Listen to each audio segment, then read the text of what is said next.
Osmanlı İmparatorluğu'nda insanların nasıl kıyafetler giydiğini merak ediyor musunuz? Osmanlı'da giysilerin sadece moda değil, birer kimlik ve güç simgesi olduğunu biliyor muydunuz? Osmanlı İmparatorluğu'nun saraylarından sokaklarına, kıyafetler sadece birer giysi değil, aynı zamanda bir statü, kimlik ve kültür ifadesiydi. Padişahların ihtişamlı kaftanlarından halkın sade kıyafetlerine kadar her detay dönemin sosyal yapısını ve modasını yansıtıyordu. Peki renklerin, kumaşların ve tarzların arkasında yatan anlamlar nelerdi? Kadınlar ve erkekler hangi kurallara göre giyinir, hangi kıyafetler hangi sınıflara özgüydü? Bu bölümde Osmanlı devlet adamlarının, saray görevlilerinin ve özellikle Yeniçeri Ocağı başta olmak üzere orduyu oluşturan farklı ocaklara mensup askerlerin giydikleri kıyafetlere yakından bakacağız. Osmanlı'da halkın ve özellikle de kadınların ne tür kıyafetler giydiğini inceleyeceğimiz serinin ikinci videosunu kaçırmamak için kanalımıza abone olmayı ve bildirimleri açmayı unutmayın. Gelin şimdi Osmanlı'da kılık kıyafetin ardındaki zengin dünyayı birlikte keşfedelim. 1826 yılında İstanbul'da doğan ve Levanten bir aileye mensup olan ünlü ressam Jean Brindesi'nin Osmanlı Devleti tarafından kurdurulan Elbise-i Atika Müzesi'ndeki manken ve kıyafetlerden yola çıkarak hazırladığı Paris Le Mercier Basım Atölyesi'nde Elbise-i Atika İstanbul Eski Türk Kıyafetleri Müzesi ismiyle 1855 yılında yayımlanan albüm, bize dönemin Osmanlı yaşantısı ve kıyafetleri hakkında bilgi veren eşsiz bir kaynak. Albümde yer alan ilk levhada, Osmanlı İmparatorluğu'nun 30. padişahı olan Sultan II. Mahmud'un çiziminin yanı sıra Sadrazam ve Sadaret Ketudası'nın kıyafetleri de yer alıyor. Padişahın başında mücevherli sorguç takılı katibi kavuk, kabaniçe tabir edilen, çaprazları mücevherli, yeşil atlastan kürklü bir kaftan, içinde entari, belinde mücevherli hançer, ayaklarında sarı mest ve terlikler ile resmedilmiş. Sadrazam başında kallavi denilen kavuk, sırtında kürklü ve işlemeli sırmalı kaftan, içinde altın sarısı renginde sırmalı entari, ayağında sarı mest ve terlikler, belinde mücevherli hançer ile resmedilmiş. Sadaret Ketüdası, yani Sadrazam Vekili ise, başında Selimi denilen kavuk, sırtında kürklü ve işlemeli krem rengi kaftan, içinde entari, belinde kuşak ve ayaklarında sarı mest ve terliklerle resmedilmiştir. Bu levhada Yeniçeri ağası, başında kalafat denilen kavuk, sırtında kürklü ve sırmalı kısa kollu kaftan, içinde entari, belinde sırma işlemeli kuşak ve kuşağında mücevherli hançer, ayaklarında sarı yemeni ile resmedilmiş. Osmanlı'da dış ilişkilerden sorumlu memur, reis efendi, başında mor renkte kafesi mücevveze denilen serpuş, sırtında sırma işlemeli samur kürklü kaftan ve ayağında sarı yemeni ile resmedilmiş.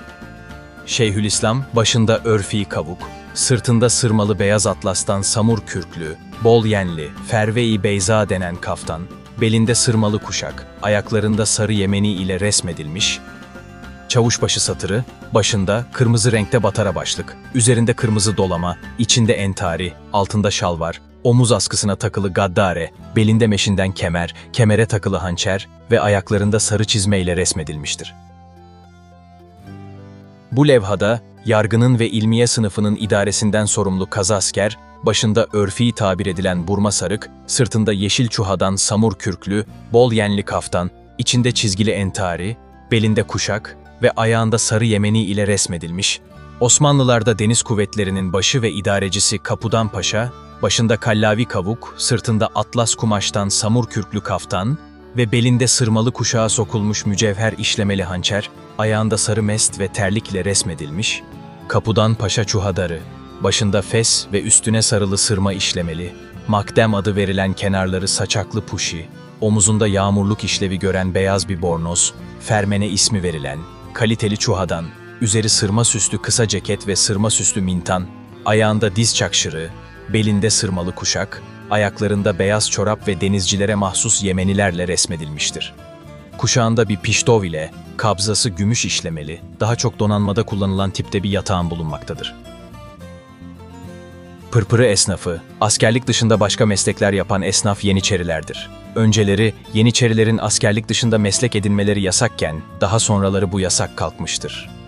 Pırpırı esnafı, üzerinde pırpırı denilen kırmızı dar üstlük, içinde beyaz mintan ve koyu yeşil bir yelek, başında nefer kalafatı, bacaklarında mavi şalvar, ayaklarında kırmızı yemeni, ve belinde kuşakla resmedilmiş, belindeki kuşakta yatağan bıçağı taşımaktadır.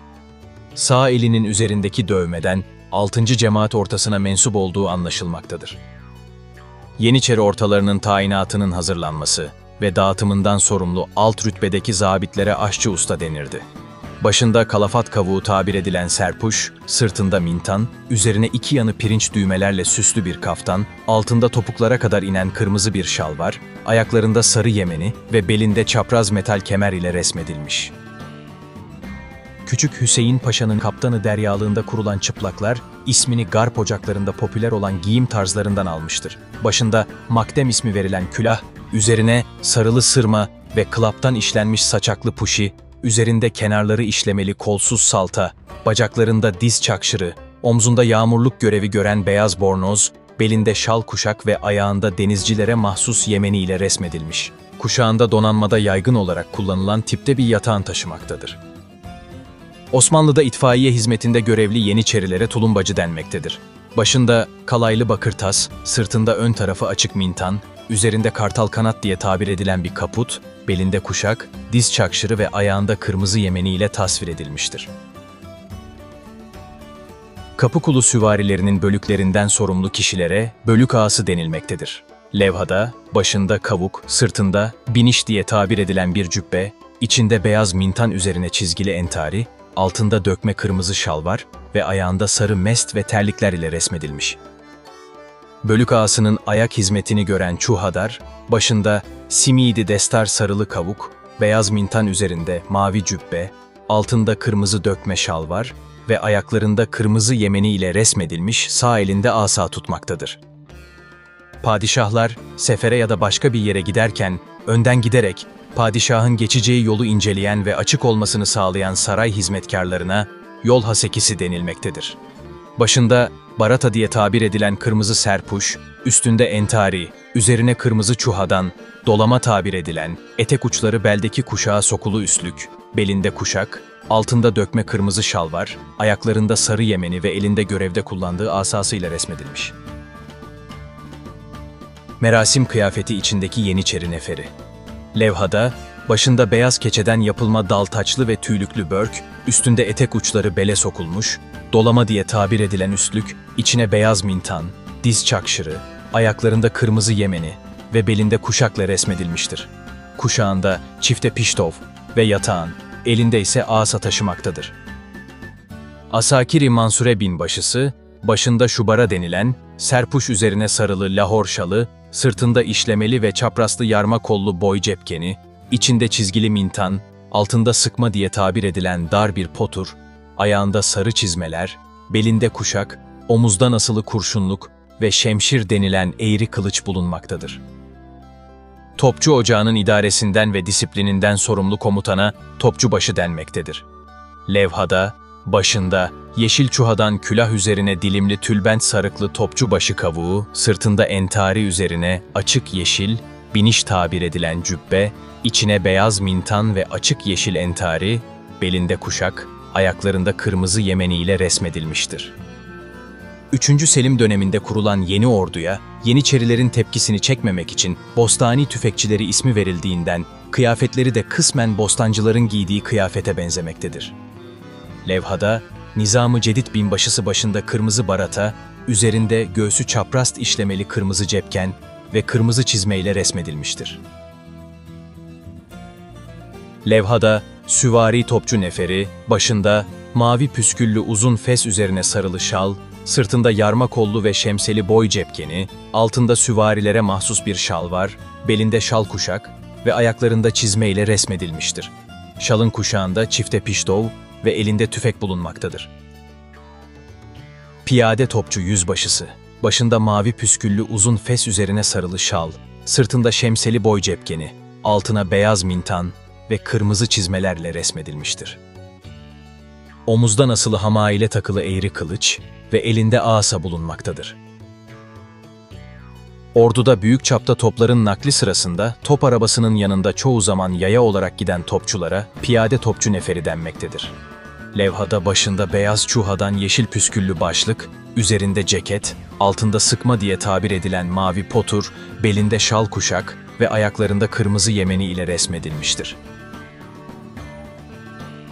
Levhada sol baştaki humbaracı, başında humbaracı kalpağı, üzerinde çuhadan, yarma kollu, haki renkli cepken, altında sıkma diye tabir edilen potur, belinde kuşak, ayaklarında kırmızı yemeni ile tasvir edilmiştir.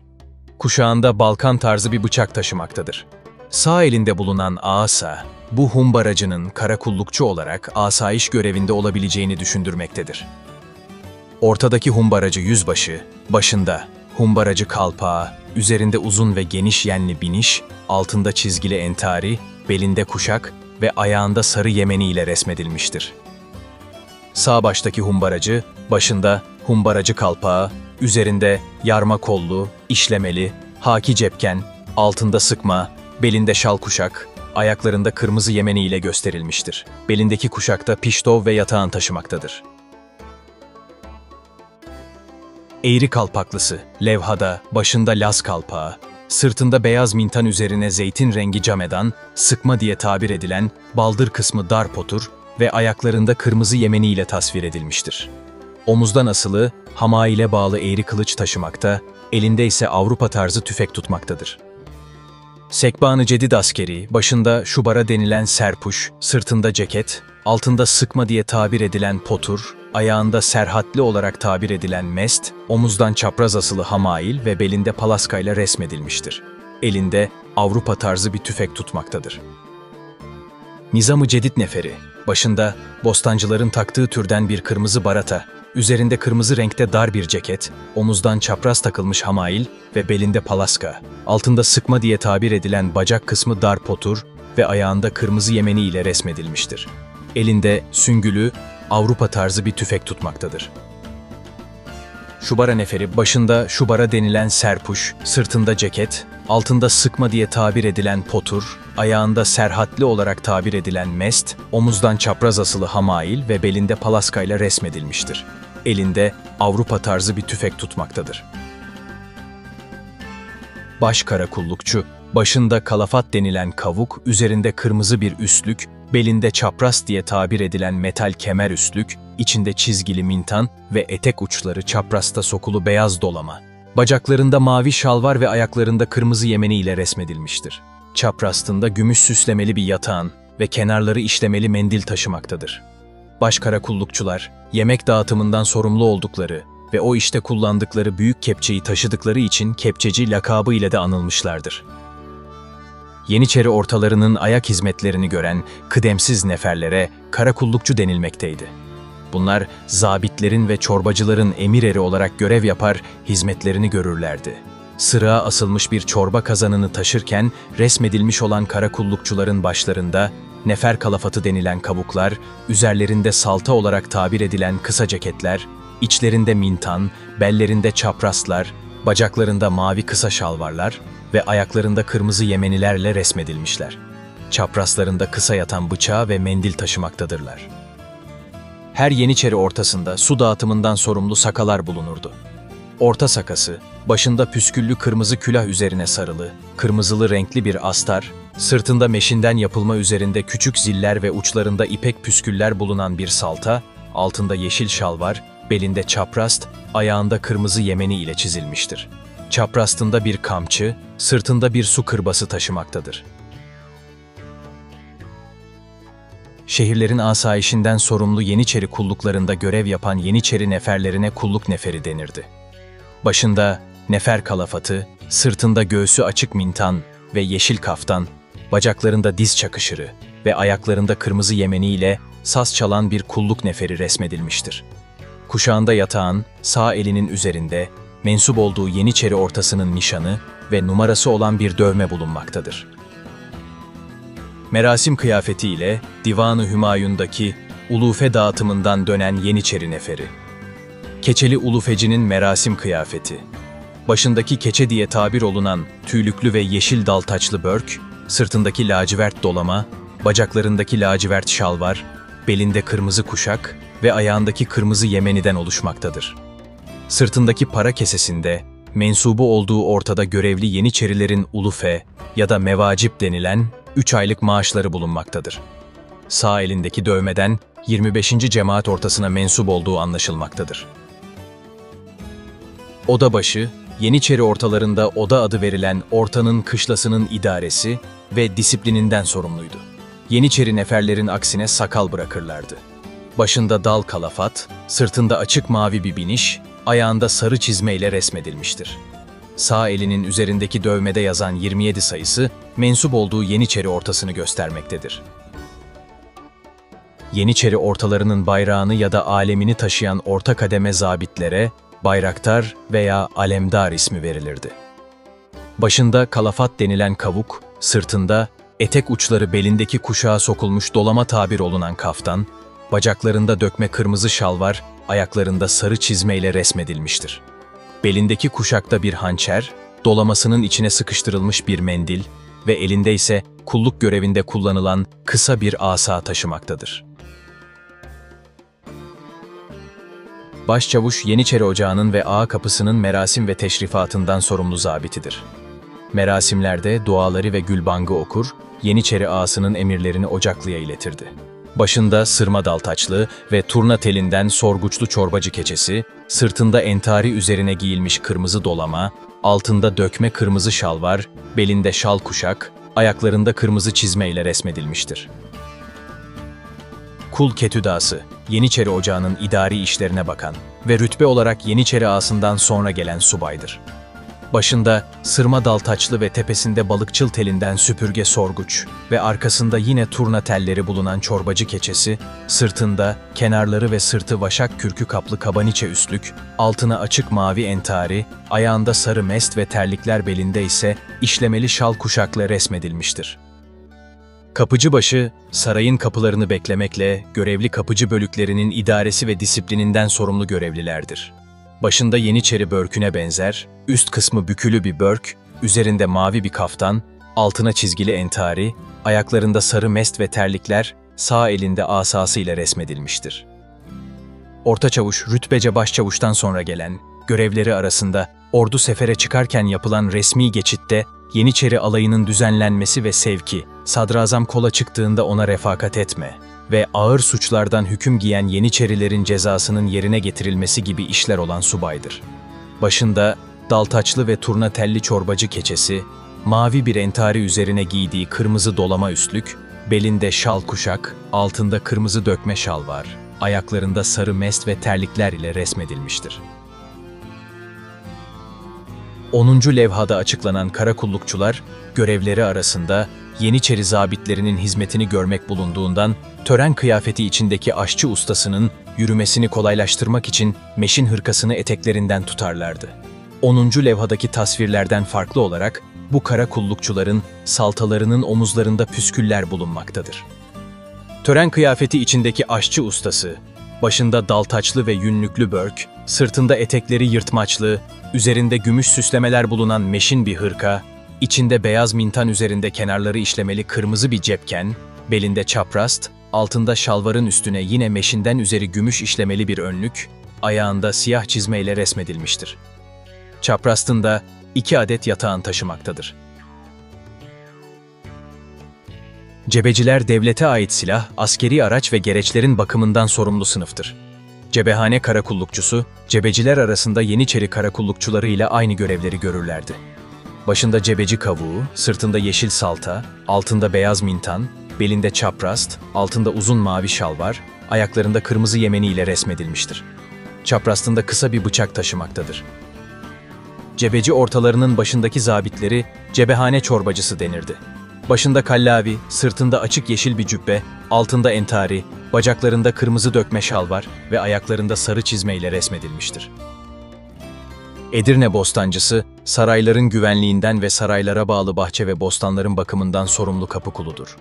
İstanbul'da sur içi dışında kalan yerlerin asayişinden bostancılar sorumluydu.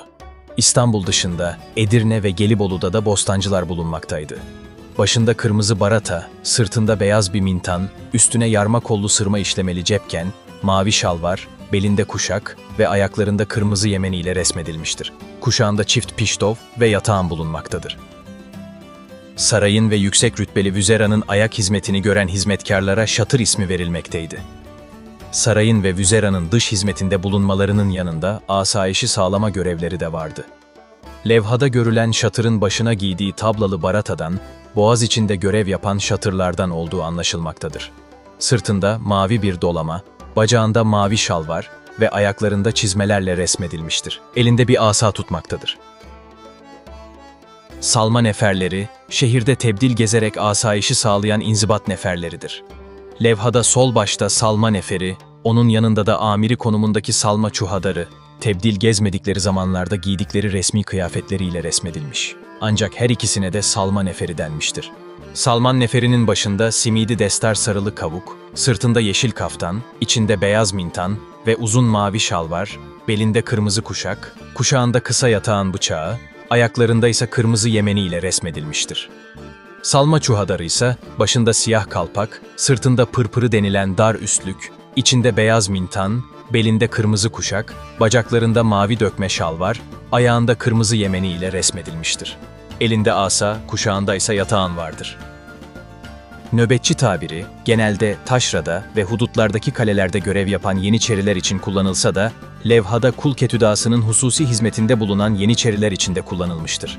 Başında simidi destar sarılı kavuk, sırtında mavi dolama, beyaz mintan ve mavi şalvar, belinde şal kuşak ve ayaklarında kırmızı yemeni ile resmedilmiştir. Kuşağında çift yatağın taşımaktadır. Bostancı Ocağı mensuplarından seçilen haseki ağaların görevleri arasında, saraydan taşraya gönderilen önemli emirleri götürmek ve uygulanmasına nezaret etmek, padişah bir yere gideceği zaman mahiyetinde bulunmak vardı. Levhada başında mahruti külah, sırtında etek uçları kuşağa sokulu sarı çuhadan dolama, içinde entari, kırmızı şalvar ve ayaklarında sarı mest ve terlikleri ile resmedilmiştir. Bir elinde kuşağından zincirle asılı eğri kılıç, diğer elinde asa taşımaktadır. Yeniçeri ortalarında dağıtılacak etler mezbahaneden et meydanına getirilir, oradan da seyirdim ustaları ve seyirdimler vasıtasıyla Yeniçeri odalarına dağıtılırdı. Seyirdimler, et meydanında Yeniçerilere et dağıtımı sırasında yapılan müsabakada birinci gelebilmek için seyirtmek suretiyle koştuklarından bu adı almışlardır. Bektaşi Emin Baba, bir Bektaşi babasıdır. Bektaşilik, Yeniçeri Ocağı'nın kuruluşundaki rolü dolayısıyla ocağın ilgasına kadar önemini ve etkinliğini korumuştur. Soytarı, padişahı, tuhaflık ve gülünçlükler yaparak eğlendiren görevlidir. Sarayda, seferli koğuşuna dahil olan soytarılar, içlerine muhtelif renklerde işlemeli mintan, bunun üzerine ise kolsuz bir salta giyerlerdi. Bellerini sardıkları kemere, tabanca, bıçak ya da küçük bir balta takarlardı. Bacaklarına dizden boğma mavi veya lacivert şalvar, ayaklarına ise kırmızı yemeni giyerlerdi. Deli neferi, Rumeli'de teşkil olunan bir nevi hafif süvari askeridir. Aslında delil olan bu kelime, bu askerlerin gözüpeklik ve cesaretleri dolayısıyla halk ağzında deli şekline dönüşmüştür. Deliler Osmanlı'nın ilk dönemlerinde Serhat Beyleri mahiyetinde vurucu kuvvet olarak görev yapmışlardır. Osmanlı Devleti'nin son dönemlerinde ise ayan ve valilerin hizmetindeki süvari paralı askerlere bu isim verilmiştir. Yaptıkları bu görev dolayısıyla ilk dönemlerde oldukça korkunç kıyafetler ve hayvan postları giyinirlerken son dönemlerde levhada görüldüğü gibi kıyafetleri de değişim göstermiştir. Vezir çuhadarı, vezirlerin saray ve konaklarında kapıların perdelerini açıp kapayan ve nöbet tutan görevlidir. Vezir konağında dışarıyla ilgili işlerin organizasyonunu yaparlardı. İlk başlarda çuhadan yapılmış elbise giydikleri için kendilerine bu ad verilmiştir. Ancak levhada resmedilen son dönem çuhadarı, çapraslı yarma kollu cepkeni, işlemeli mintanı, şalvarı, kırmızı çizmeleri ve katibi kavuğu ile çok daha şatafatlı bir giyime sahiptir. Divan çavuşu, divan toplantılarının yapıldığı günlerde divana çağrılacak kimseleri getiren ve diğer gerekli hizmetleri icra eden görevlidir. Padişah fermanlarını eyaletlere götürdükleri ve elçi olarak yabancı devletlere gönderildikleri de olurdu. Padişahlar şehirde alayla gezerken veya camiye giderken divan çavuşları önünde yürürler ve "savulun" diye bağırarak yol açarlardı. Sefer zamanında yine padişahla beraber giderlerdi. Elçiler yasakçısı, yabancı elçiliklere ait binaların muhafazasından sorumlu olan Yeniçerilerdir. Levhadaki yasakçı, üzerinde şemseli kırmızı bir üstlük, uzun mavi şalvar, beyaz mintan üzerine yelek, serpuş, ve kırmızı yemeni giymiş olarak resmedilmiştir. Beline bağladığı şaldan kuşakta bir yatağın taşımakta, elinde de bir asa tutmaktadır. Serden geçti. Osmanlı ordusunda tehlikeli görevlere gönüllü olup düşman ordusu ve kalesine hiçbir tehlikeden çekinmeksizin saldırıp sağ kalanlar için kullanılan bir tabirdir. Bu tabir son dönemlerde daha çok bu tip görevlere gönüllü olan Yeniçeriler için kullanılmaya başlanmıştır. Serden geçtiler. Düşmana hücum ettiklerinde amaçlarına ulaşmadan geri dönmezler ve canları pahasına mücadele ederlerdi. Geri dönenlerin yevmiyeleri artırılırdı. İcra ettikleri görev dolayısıyla giymeye mazhar oldukları serden geçti kavuğu, özel imtiyazlarının bir nişanesidir. Hacıların Hicaz'a güvenlik içinde ulaştığı haberini getiren saray hizmetlisine müjdecibaşı denirdi. Saray peyklerinden bir kısmı hacca gidecek hacılara Şam'a kadar eşlik ederler. Bunlardan müjdecibaşı olan, diğerleri gibi Şam'da kalmayıp Mekke'ye kadar hacı kafilesinden ayrılmazdı. Müjdecibaşı kendi hac farizasını da yerine getirerek Mekke Şerifi ve Şam valisi mektubunu İstanbul'a getirmekte görevliydi.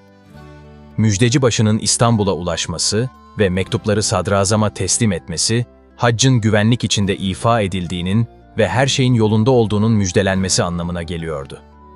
Levhada, başında paşalı kavuk üzerine sarılı beyaz destar, sırtında beyaz bir biniş, içine entari ve belinde kuşakla resmedilmiştir. Serracbaşı, Yeniçeri ağasına hizmet eden ve seraser kuşaklılar denen sınıfa mensuptu. Geçit alaylarında Yeniçeri ağasının önünde yürüyüp, yapuk denilen at örtüsünü taşırdı. Levhada, başında dilimli kavuk denen serpuş, sırtında yeşil kaftan, içinde beyaz entari ve belinde kırmızı kuşak ile resmedilmiştir. Yeniçeri Ocağı'nda 1. cemaatin aşçı ustası. Levhada görünen Salih Usta, kendine has bir giyim tarzı ile dikkat çekmektedir. Sırtında kolları uzun kürklü kısa bir üstlük, altına kırmızı dolama, içine üstteki ile aynı renk bir mintan giymiştir. Altına mavi şalvar ve tozluk, ayağına kırmızı yemeni giymiştir. Başında püsküllü bir kalafat vardır. Belinde çaprast ve kısa bir bıçak taşımaktadır. Cebeciler ketüdası, savaş aletleri yapımı, tamiri, nakli ve muhafazasıyla görevli askerlerin yöneticilerinden biridir. Başında, cebecilere mahsus bir kalafat, sırtında bir biniş, içinde entari, yeşil bir kuşak ve ayağında da sarı mest ve terlikle resmedilmiştir. Saraydaki Enderun ve harem ağalarının en büyük amiri Kızlar Ağası'dır. Resmi olarak Darüssaade Ağası unvanıyla anılan Kızlar Ağası'nın protokolde önemli görevleri vardır. Diğer bütün ağalardan daha üstün olup teşrifatta Sadrazam ve Şeyhülislam gibi görevlilerin aşağısında yer alırdı. Görevden alındıklarında azatlık diye adlandırılan bir maaşla Mısır'a sürgün edilirlerdi. Bunların kendilerine özgü kıyafetleri, selimi kavuk, kenarı sincabi kürkten sırmalı hilattan oluşmaktaydı. Levhada ayrıca içinde beyaz entari, kırmızı dökme şalvar ve ayaklarında sarı yemeni ve terliklerle tasvir edilmiştir. Elinde tütün içmek için bir çubuk tutmaktadır. Cüceler, devlet ve saraya ait hususi işlerde kullanılan görevliydiler. Saraydakiler seferli koğuşuna dahil idiler. Kendilerini yetiştirmiş olanları muhtelif görevlere tayin olunurlardı. Cüceler, devlet ve saray erkanının arasındaki iletişimi sağlamak için haber ve bilgi taşırlardı. Ak ağalar, saraydaki beyaz hadım ağalarının en büyük amiridir. Ak ağalar, kapı ağası veya Babüssade ağası olarak da anılırlardı. Topkapı Sarayı'nın 3. kapısı olan Babüssade'nin muhafızı oldukları için 16. yüzyıl sonlarına değin sarayın en büyük idari amiriydiler. Ancak bu dönemden sonra Kızlar Ağası daha üst bir pozisyona erişmiştir. Kapı ağası terfi ile taşra hizmetine çıkarsa kendisine vezirlik rütbesi ve çoğu zaman Mısır valiliği verilirdi. İçlerinde sadrazamlığa kadar yükselenler vardı. Levhada başında selimi kavuk, üstünde seraser kumaş kaplı samur kürk, içinde çizgili entari, belinde şaldan kuşak ile tasvir edilmiştir. Enderun ağaları ya da iç ağaları şeklinde adlandırılan bu görevlerin amiri kapı ağasıydı. Sarayın ve hususen padişahın muhtelif hizmetlerini görmek için yetiştirilip istihdam edilirlerdi. Padişaha yakınlıkları ve sarayın içinde bulunmaları dolayısıyla oldukça önemliydiler. Bunların icra ettikleri işe göre farklı kıyafetleri vardı. Sarayda görevli olan cüce, başında cüce takkesi denilen som sırma işlemeli serpuş, sırtında serpuş ile uyumlu renkte, etekleri belindeki kemere sokulu bir kaftan, içinde çizgili bir entari ve altında kırmızı dökme şalvar bulunmaktadır. Padişahın gizli görüşmeleri sırasında güvenlik ve tedbir amaçlı yanında bulunan veya kapısında nöbet tutan görevli. Sadece dilsiz olarak adlandırılırsalar da birçoğu sağır ve dilsiz olan bu memurlar, Padişah Sadrazam'la görüşeceği zaman bizzat huzurda bulunurlardı. Kullandıkları işaret dili o kadar gelişmişti ki, padişahlar bazı kimselere gönderilecek emirlerini, dilsizlere bu işaret dilini kullanarak anlatır ve onlar vasıtasıyla yollardı. Başlarına taktıkları dilsiz takkesi olarak adlandırılan som sırma işlemeli serpuşlarıyla tanınırlardı. Padişahın bir yere gidişinde Rikab-ı Hümayun'un sağ tarafında yaya olarak yürüyen hizmetkar. Son derece gösterişli giyinen çuhadarlar, giydikleri kavuğa bayram merasimlerinde mücevherli ağır sorguç takarlardı. Padişahın silahlarını muhafaza eden ve her zaman yanında bulunan görevli. Padişahın sürekli yanında olduğu için çok yakın olurlardı. Son derece bilgili ve akıllı kimselerden seçilirlerdi. Protokolde bazı ağalıklardan altta olmasına karşın itibari ve etkinliği ile ön plana çıkmıştır. Birçok silahtar, Vezir-i Azam, vezir, beylerbeyi, Yeniçeri ağası, Kapudan Paşa gibi çok önemli görevlere yükselmiştir. Hızlı koşmakla tanınan muhafız ve yaya postacı. Peykler ilk devirlerde postacılık gibi görevler yapmışlarsa da, sonraki devirlerde gösteriş maksadıyla padişah alaylarında en önde yürürlerdi. Başlarına yaldız dal taçlı bir üsküf giyerlerdi. Üsküfün tepesine gayet geniş, balıkçıl tüyünden süpürge sorguç takarlardı.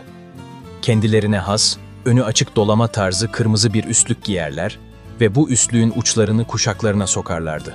Dökme şalvar ve kırmızı çizme giyerlerdi. Yeniçeri Ocağı'na mensup muhafız. Solaklar, cesur ve kuvvetli kimselerden seçilir, padişahın muhafızlığını yaparlardı. Padişah alaylarında, padişahın atı çevresinde gösterişli kıyafetlerle yürürlerdi.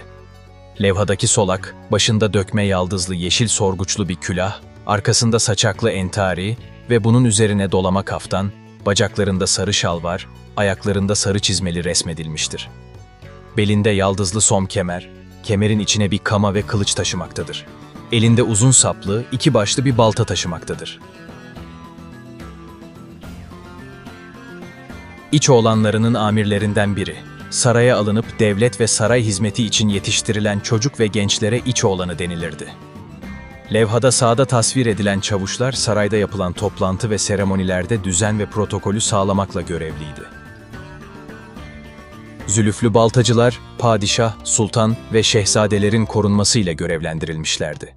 Darüsade ağasına bağlı çalıştıkları için bazen farklı görevlere de verilebilirlerdi. Levhada, sırtında etekleri kuşağa sokulu bir dolama, altında çizgili entari altında dökme kırmızı şalvar ve ayaklarında sarı yemeni ile tasvir edilmiştir. Başlarına giydikleri külahın iki yanındaki iki örgü, adeta zülüf gibi yanaklarına uzandığı için zülüflü baltacılar tabiriyle anılmışlardır. Eski saraydaki sultan ve şehzadelerin korunması için görevlendirilen muhafızlar. Saray haricinde de bu görevi icra ettikleri bilinmektedir. Levhada görülen baltacı, başında kırmızı barata, üzerinde zeytin renkli bir dolama, içinde çizgili entari, şal kuşak, dökme kırmızı şalvar ve sarı yemenilerle tasvir edilmiştir. Ezan okuyan görevli. Sarayda hünkâr müezzinleri bulunurdu. Bunlar padişahın cuma ve bayram namazına gidecekleri camilerde müezzinlik görevini yaparlardı.